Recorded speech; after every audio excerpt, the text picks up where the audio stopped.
Snakadohnu bakhoi jong utrai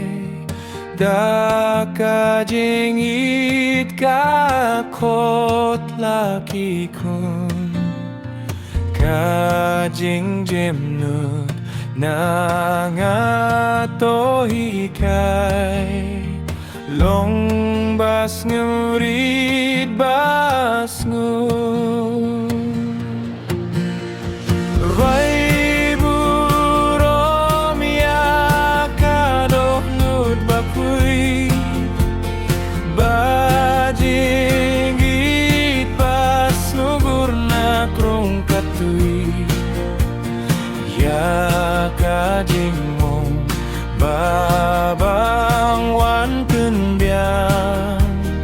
Da kajingit keliang Wan shadong bash lei jingye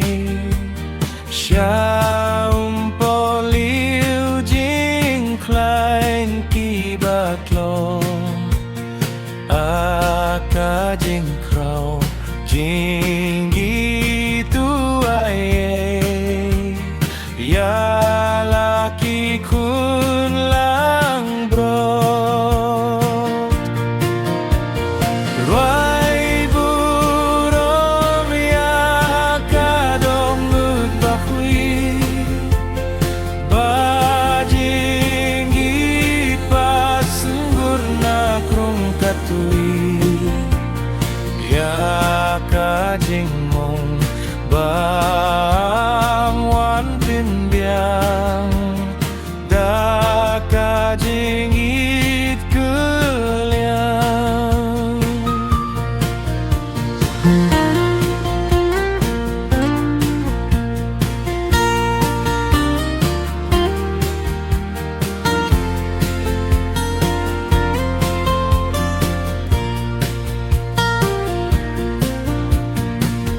Hakading na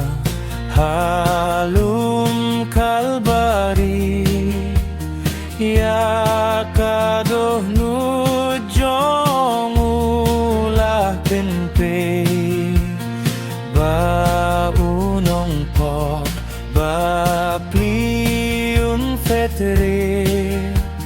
Shaka jing mong isne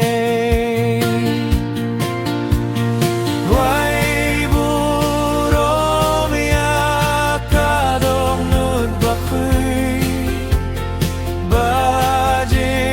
Bajingit pas ngurna krong katui Ya kajing mong bang wan pinbiang Da kajing it keliang In kominsiem Kristan wan yaro Ya kadoh nut bakui jong utrai Po sakramen